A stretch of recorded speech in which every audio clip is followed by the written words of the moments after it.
On se rencontre, Jérôme Paressant, sur un des lieux de tournage de votre court-métrage. Vous avez réalisé Time Lapse Book, un court-métrage d'une trentaine de minutes. Est-ce que vous pouvez nous en parler? Vous êtes saumurois déjà? Oui, oui, Saumurois depuis 99 environ. Oui, oui, Timelapse Book, et c'est pas facile à prononcer. En effet. Timelapse Book. Timelapse, Qui veut c'est dire? accélération en anglais. Et ça, c'est l'histoire d'un jeune homme qui s'appelle Basile et qui se retrouve en possession d'un livre qui est en fait un recueil de haïkus. Alors, les haïkus étant des poèmes courts japonais. Ce livre a un pouvoir d'accélération sur les choses et sur les gens. Voilà. Et donc le héros du film, Basile, va être confronté à ce pouvoir. Et la question du film, c'est va-t-il en faire bon usage ou mauvais usage?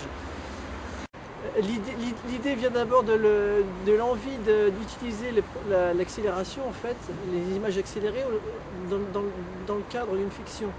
Voilà.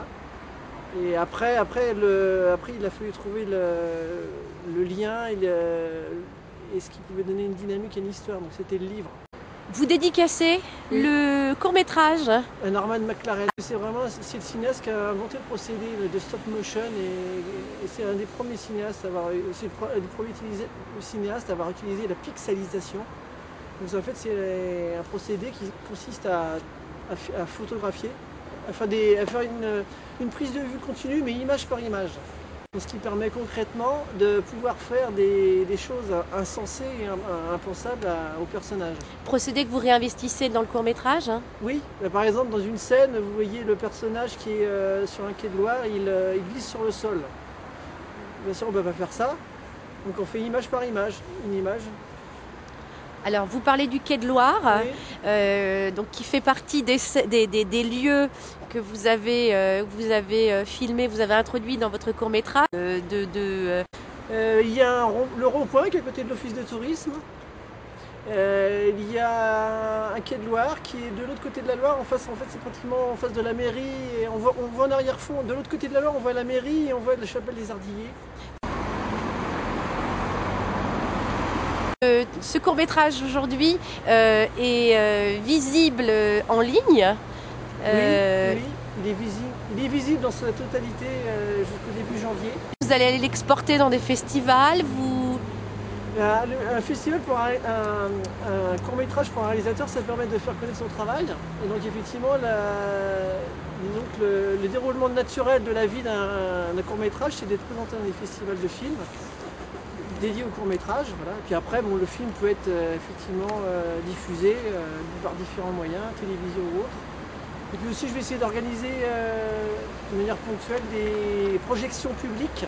Oui. Voilà. Donc, il y aura une projection publique sur la médiathèque de Saumur. Et puis aujourd'hui, donc jusqu'à début janvier, Oui. on le retrouve donc en ligne. Oui, de toute façon, ça c'est c'est l'avantage du monde numérique, c'est que pour tous les créateurs audiovisuels, voilà, donc ça peut me permettre de montrer son travail. Après, l'inconvénient, c'est qu'on est noyé sous la masse. Et puis moi, je pense qu'il y a un propos un peu pédagogique à faire par rapport à l'image, c'est qu'on est bombardé d'images, donc faut pas tout mettre, faut choisir. Voilà. Vous-même, vous jouez dans le film? Oui, il y avait besoin d'un pauvre personnage qui se fait trucider. Donc, oui, le comédien principal, c'est Nicolas Berthou. C'est un comédien qui habite à Angers et il dirige une compagnie de théâtre qui s'appelle Métis. La production, en fait, c'est une association saumuroise qui s'appelle Océanique Création, dont l'objectif est de produire de l'audiovisuel. Comme c'est difficile de faire vivre la musique et de la vendre des disques c'est difficile, l'association se dirige plus vers la vidéo et le film. Voilà.